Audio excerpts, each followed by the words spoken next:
বিশ্বের সর্ববৃহৎ মুসলিম জনগোষ্ঠীর দেশ ইন্দোনেশিয়ায় শনিবার থেকে রমজান পালন শুরু হয়েছে। পবিত্র মাস এবং ঈদ উৎসবের সাথে মুদিক নামের একটি শব্দ পরিচিত, যা একটি বিশেষ প্রথার সাথে জড়িয়ে আছে।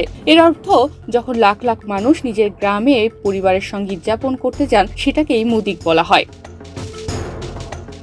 রমজান এবং ঈদ উপলক্ষে পবিত্র রমজান মাসে অভ্যন্তরীণ রুটে চলাচলকারী যাত্রীবাহী উড়োজাহাজের ভাড়া কমানোর নির্দেশ দিয়েছেন ইন্দোনেশিয়ার প্রেসিডেন্ট প্রাবোও সুবিয়ান্তো। একই সঙ্গে দেশটির বেশ কয়েকটি প্রধান মহাসড়কেও টোল কমানোর জন্য প্রশাসনকে নির্দেশ দিয়েছেন তিনি। পবিত্র এই মাস এবং ঈদ উপলক্ষে বিপুল সংখ্যক মানুষের নিজের পরিবারের কাছে ছুটে যাওয়াকে সামনে রেখে এই সিদ্ধান্ত নেওয়া হয়েছে। ইন্দোনেশিয়ার প্রেসিডেন্ট প্রাবোও জানান, ঈদ উল ফিতর উপলক্ষে আগামী 2 সপ্তাহের জন্য বিমান ভাড়া কমানো হবে এবং প্রধান সড়কের টোলও কমানো হবে। এছাড়া ঈদ উল ফিতর এবং বালিস ডে অফ সাইলেন্সের সময়ও বেশ কয়েকটি প্রধান মহাসড়কের টোল ফি কমানো হচ্ছে।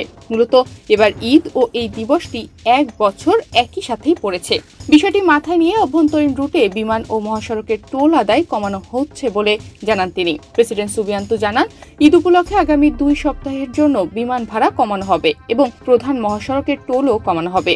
তিনি আরও জানান, মুসলিম সম্প্রদায়কে রোজা রাখতে এবং স্বাচ্ছন্দ্যে ছুটি উদযাপনে সহায়তা করার জন্য সরকারের প্রচেষ্টার কোনো কমতি নেই।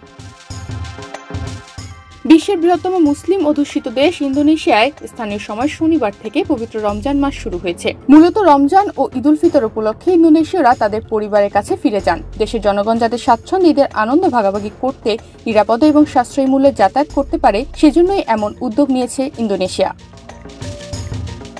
তনিমা রহমান, বাংলাদেশ প্রতিদিন।